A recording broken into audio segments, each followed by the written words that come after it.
चीन और पाकिस्तान का भ्रम भारत के हथियारों ने तोड़ कर रख दिया, चकनाचूर कर दिया। चीन और पाकिस्तान दोनों सोचकर बैठ रहे थे कि भारत के हथियार क्या ही बिगाड़ पाएंगे, लेकिन भारत के हथियारों ने ऐसा काम कर दिया कि पूरी दुनिया इसे देखकर चौंक गई। और यह तो सिर्फ ट्रेलर था, भारत का असली रौद्र रूप तो अभी आना बाकी है। आर्मी और एयरफोर्स ने तो अपना काम कर दिया, लेकिन नेवी तो इस बार सिर्फ साइलेंटली ट्रेलर देख रहा था। नेवी ने साइलेंट रहकर ही पाकिस्तान की हालत खराब कर दी। आज रक्षा मंत्री राजनाथ सिंह ने आईएनएस विक्रांत पर खड़े होकर पाकिस्तान को नई टेंशन दे दी। रक्षा मंत्री ने कह दिया कि पाकिस्तान ने दोबारा कोई नापाक हरकत की तो इस बार ओपनिंग हमारी नेवी के हाथों से होगी। रक्षा मंत्री ने कहा कि पाकिस्तान अपनी खैर चाहता है तो हाफिज सईद और मसूद अजहर जैसे आतंकवादियों को तुरंत भारत के हवाले कर देना चाहिए, नहीं तो नेवी ऐसा मारेगी कि बचने का स्कोप नहीं है। सुनिए रक्षा मंत्री को। पाकिस्तान के हक में यही बात होगी कि वह अपनी जमीन पर चल रही आतंकवाद की नर्सरी को अपने हाथों से उखाड़ देंगे। इसकी शुरुआत उसे हाफिज सईद और मसूद अजहर जैसे आतंकवादियों को भारत के हाथों में सौंपने से करनी चाहिए, ताकि उनके साथ भी इंसाफ किया जा सके। उनके साथ का इंसाफ कैसा होना चाहिए यह मुझे बतलाने की जरूरत नहीं है। यानी भारत के रक्षा मंत्री ने क्लियर कर दिया है कि हाफिज सईद और मसूद अजहर को सौंपो तो हम सोचेंगे कि तुमको छोड़ना है, कम मारना है, क्या करना है। आईएनएस विक्रांत से पाकिस्तान को चेतावनी देने के पीछे भी एक खास वजह है। गोवा तट के नजदीक अरब सागर में तैनात आईएनएस विक्रांत किसी भी समय पाकिस्तानी नौसेना के छक्के छुड़ा सकता है। कराची से लेकर ग्वादर बंदरगाह तक पाकिस्तान को तबाह कर सकता है। 1971 में आईएनएस विक्रांत ने पाकिस्तान के 2 टुकड़े करने में बड़ी भूमिका निभाई थी। तब पाकिस्तान ने अपनी सबमरीन पीएनएस गाजी को आईएनएस विक्रांत को खत्म करने के लिए भेजा था, लेकिन आईएनएस विक्रांत ने समंदर में ही पाकिस्तान की गाजी की समाधि बना दी थी। आईएनएस विक्रांत सिर्फ एक जहाज नहीं बल्कि अपने आप में एक तैरता हुआ पूरा युद्ध क्षेत्र है। इसमें 2400 कमरे हैं, जिनमें लगभग 1600 नौसैनिकों की रहने की व्यवस्था है। यह अपने ऊपर 40 फाइटर जेट्स को लेकर चल सकता है और इसकी स्ट्राइक फोर्स रेंज 1500 किलोमीटर की। इस पर 64 बराक मिसाइलें लगी हुई हैं। इसके अलावा आईएनएस विक्रांत ब्रह्मोस मिसाइलों से भी लैस है। इसलिए आज रक्षा मंत्री राजनाथ सिंह ने कहा कि पाकिस्तान को शुक्र मनाना चाहिए कि ऑपरेशन सिंदूर में नौसेना को अपनी ताकत दिखाने की जरूरत नहीं पड़ी। सुनिए एक बार रक्षा मंत्री। साथियों, हमारी फोर्सेस की फॉरवर्ड डिप्लॉयमेंट के साथ साथ विक्रांत कैरियर बैटल ग्रुप की फोर्स प्रोजेक्शन ने भी हमारे इरादे और क्षमता का प्रभावी संकेत दिया है। आपकी इस मजबूत तैयारी ने दुश्मन के हौसले को पहले ही पस्त कर दिया। पाकिस्तान के लिए आपकी तैयारी मात्र ही बहुत थी, आपको तो एक्शन की जरूरत ही नहीं पड़ी। आपकी तैयारी से ही दुश्मन सत्ते में आ गया। रक्षा मंत्री ने भी आज पाकिस्तान को हौंक दिया। उधर गृह मंत्री अमित शाह आज जम्मू कश्मीर पहुंच गए। ऑपरेशन सिंदूर के बाद यह उनका पहला जम्मू कश्मीर दौरा था। यहां पर अमित शाह ने पाकिस्तानी गोलाबारी का शिकार हुए परिवारों से मुलाकात की और पाकिस्तान को मुंहतोड़ जवाब देने वाले बीएसएफ के जवानों से भी मिले। अमित शाह ने कहा कि बीएसएफ ने पाकिस्तान को जो झटका दिया है उसकी भरपाई करने में पाकिस्तान को बरसों लग जाएंगे। एक बार अमित शाह को भी सुनिए। ऑपरेशन सिंदूर के घटनाक्रम में अपनी परंपराओं को बनाए हुए जम्मू फ्रंटियर के बीएसएफ के जवान, राजस्थान फ्रंटियर के बीएसएफ के जवान और दूर सुदूर कच्छ की बॉर्डर पर जो जवान तैनात हैं, वो सभी ने पूरी सजगता के साथ सीमा की रक्षा का काम किया। जब पाकिस्तान ने हमारे आतंकवादियों के अड्डे पर किए हुए हमले का जवाब में हमारी सीमा और हमारे नागरिक रिहायशी इलाकों में हमला किया, तब जम्मू फ्रंटियर अकेले में लगभग 118 से ज्यादा पाकिस्तान की पोस्टों को तबाह और नुकसान पहुंचाने का काम हमारे बीएसएफ के जवानों ने किया।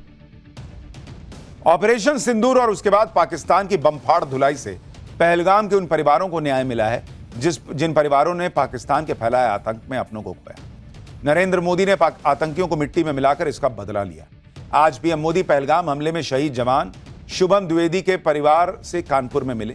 इस मुलाकात के दौरान प्रधानमंत्री ने शुभम की पत्नी और माता पिता को ढाढ़स बंधाया। शुभम के परिवार ने बताया कि इस मुलाकात के दौरान शुभम की पत्नी के आंसू देखकर प्रधानमंत्री भावुक हो गए। उन्होंने कहा कि आतंकवाद के खिलाफ ऑपरेशन सिंदूर रुका नहीं है, यह अभी जारी है। देश की बेटियों का सिंदूर उजाड़ने वालों को नरेंद्र मोदी उनकी जड़ों से उजाड़ चुके हैं।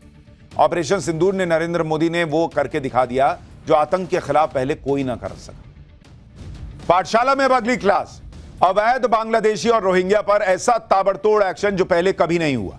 बुलडोजर तो चला ही, रोहिंग्याओं का सामान पैक करके कहां भेज दिया जा रहा है अब आपको दिखाता हूं। प्रधानमंत्री नरेंद्र मोदी एक तरफ पाकिस्तान को तो निपटा ही रहे हैं, दूसरी तरफ देश के अंदर भी जबरदस्त एक्शन चल रहा है।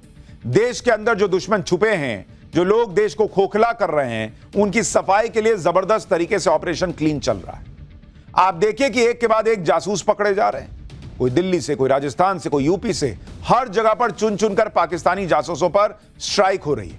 इसके अलावा देश के अंदर जगह जगह जो अवैध घुसपैठिए भर गए थे, उन घुसपैठियों को भगाया जा रहा है, उन घुसपैठियों पर बुलडोजर एक्शन हो रहा है। अवैध रोहिंग्याज हो या फिर अवैध बांग्लादेशी हो, इन सब का टाइम ओवर हो गया है। दिल्ली, हरियाणा, यूपी से लेकर असम तक अवैध रोहिंग्या और बांग्लादेशियों पर जबरदस्त एक्शन हो रहा है। ये सारे घुसपैठिए जो अवैध निर्माण करके देश में जमकर बैठ गए हैं, इनका सामान पैक करके खदेड़ा जा रहा है। अवैध घुसपैठियों के खिलाफ देश भर में चल रहे एक्शन का पहले एक ट्रेलर देख लीजिए, फिर आपको बताता हूं कि कैसा जबरदस्त एक्शन चल रहा है इनके ऊपर।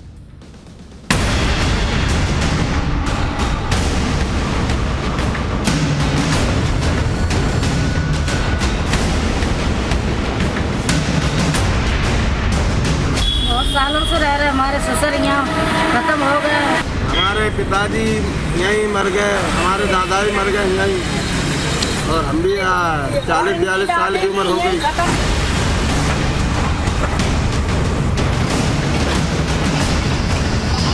बांग्लादेशी घुसपैठियों के लिए 1 इंच जमीन नहीं देने वाले हैं।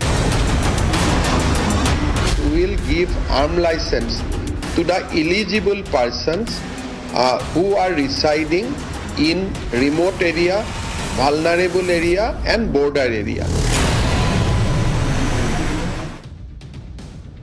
पाकिस्तानी जासूस हो या अवैध घुसपैठिए, इतने सालों में इन्होंने दिल्ली को ही बड़ा ठिकाना बनाया हुआ था, इसलिए अब सबसे ज्यादा एक्शन भी दिल्ली में ही चल रहा है। दिल्ली पुलिस ने पिछले 24 घंटे में अलग अलग इलाकों से 38 बांग्लादेशियों को पकड़ा है।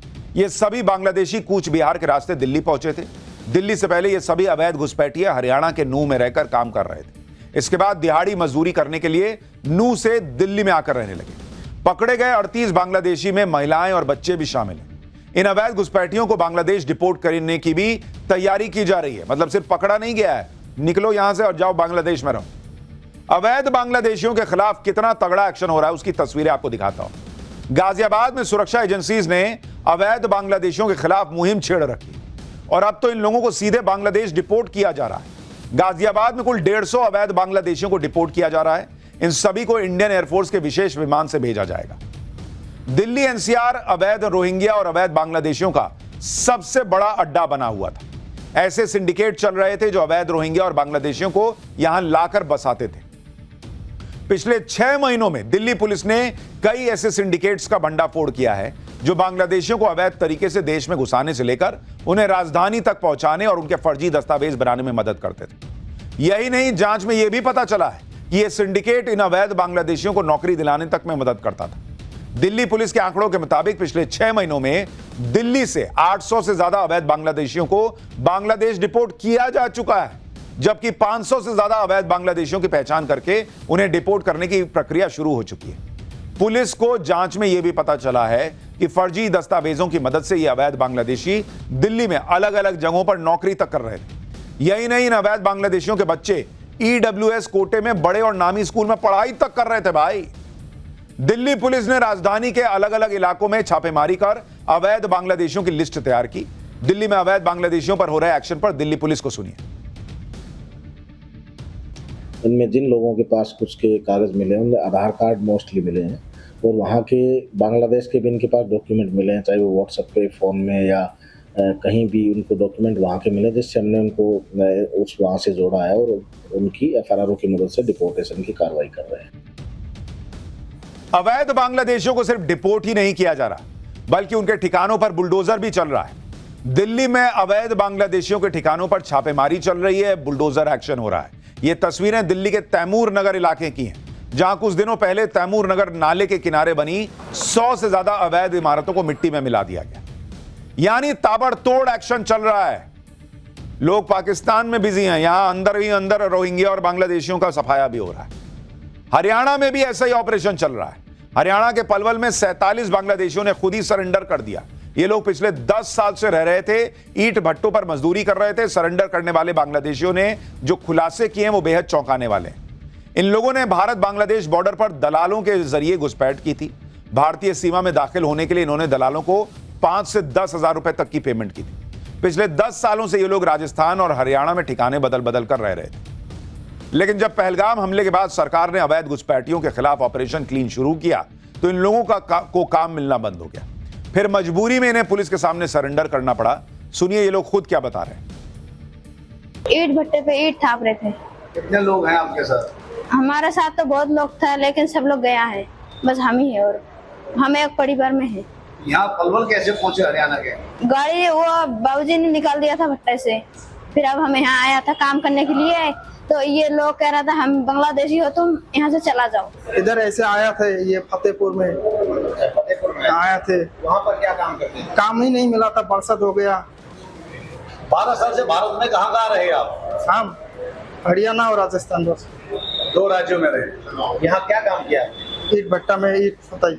ईंट भट्टा? हाँ, मालिक है ना, वो डर रहे थे, बोले आप बांग्लादेशी हो, निकल जाओ। फिर हम लोग इधर आए, सारा 2-4 भट्टे में घूमे, रहने नहीं दिया, फिर हम सिलेंडर करने आए। जो दलाल था उसको कितना पैसा दिया था? मतलब वो अलग अलग है सबसे, कोई 5,000 लेता था, कोई 10,000, कोई 3,000 4,000 ऐसे बंदा देख के। यहाँ तो कोई खर्चा वर्चा नहीं मिला, फिलहाल तो खाने का भी पैसा नहीं है। जब भी हम लोग सिलेंडर करने हैं, कोई उपाय नहीं है हमारे पास। वापिस बंगाल जाना चाहते? वापिस बंगाल जाना चाहते बस। यूपी में भी सीएम योगी ने घुसपैठियों को यूपी खाली करने को कह दिया है। यह फरमान जारी हो चुका है, जिसके बाद यूपी के शहर के अलग अलग शहरों में बसे रोहिंग्या और अवैध बांग्लादेशियों में हड़कंप मच गया, क्योंकि नकली वोटर कार्ड, नकली आधार कार्ड बनाकर रहने वाले अवैध बांग्लादेशी जान चुके हैं कि अब उनको यूपी ही नहीं बल्कि देश से बाहर का रास्ता दिखाया जाएगा। यूपी में ऑपरेशन क्लीन का असर आज बरेली में नजर आया, जहां डिपोर्ट होने से बचने के लिए लोग कई पीढ़ियों से यहां बसने की दलीलें देते सुनाई दी। सुनिए जरा। बहुत सालों से रह रहे, हमारे ससुर यहाँ खत्म हो गए, बहुत हमारे बूढ़े वाले थे वो भी यहाँ खत्म हो गए। हमारे पिताजी यहीं मर गए, हमारे दादा भी मर गए यहीं, और हम भी 40-42 साल की उम्र हो गई। इनके पिताजी मर गए, इनके दादाजी मर गए, आपको यहां मरने नहीं देंगे, आप अपनी जमीन बांग्लादेश में जाकर मरिए। बरेली तो सिर्फ शुरुआत है। अवैध बांग्लादेशियों के खिलाफ ऐसा ही ऑपरेशन पूरे यूपी में चलाने की तैयारी हो चुकी है। कहा जा रहा है कि अकेले लखनऊ में ही 50,000 बांग्लादेशी घुसपैठिए रह रहे हैं। प्रयागराज में इनकी संख्या 30,000 के पार है, वाराणसी में 15,000 अवैध घुसपैठिए रह रहे हैं, जबकि कानपुर में इनकी संख्या 45,000 के पार बताई जा रही है। यूपी में अगर सीएम योगी ने तय कर लिया है तो समझो बांग्लादेशी और रोहिंग्या यूपी से भागते हुए नजर आएंगे। अवैध घुसपैठियों पर सबसे जबरदस्त एक्शन तो गुजरात में चल रहा है। गुजरात में अवैध बांग्लादेशियों पर हुई स्ट्राइक की तस्वीर पिछले दिनों पूरी दुनिया देख चुकी है, जहां बांग्लादेशी घुसपैठियों का 1,000 से ज्यादा अवैध उनके घरों को मिट्टी में मिला दिया गया। बचे हुए घरों को मिट्टी में मिलाने का अभियान आगे भी जारी रहने वाला है। अवैध घुसपैठियों की सफाई करना जरूरी भी है, क्योंकि इसकी वजह से देश में कई जगह पर डेमोग्राफिक चेंज हो रहे हैं। जैसे असम को ही ले लीजिए, राज्य में अवैध घुसपैठ की वजह से डेमोग्राफी में आए बदलाव को आज हिमंता बिस्वा शर्मा सरकार बहुत गंभीर समस्या मान रही है, और इसलिए बॉर्डर के इलाकों के मूल निवासियों को हथियार का लाइसेंस देने का ऐलान कर दिया है। दरअसल असम के सीएम हिमंता बिस्वा शर्मा लगातार दावा करते रहे हैं कि असम में देश की आजादी के वक्त मुसलमानों की संख्या राज्य की कुल आबादी का 14% थी, लेकिन आज असम में मुसलमानों की आबादी कुल आबादी का 40% हो चुकी है, और उनके हिसाब से यह संख्या जो देश के मुसलमान हैं उनकी वजह से नहीं बढ़ रही, बल्कि अवैध घुसपैठिए आ रहे हैं उनकी वजह से ज्यादा बढ़ रही है। सुनिए असम के मुख्यमंत्री हिमंता बिस्वा शर्मा ने क्या कहा है। Today we have decided that we will give arm license to the eligible persons who are residing in remote area, vulnerable area and border area, and will encourage our original inhabitants and indigenous Indian citizen to apply and take arms license as per the eligibility provided in the Indian Arms Act.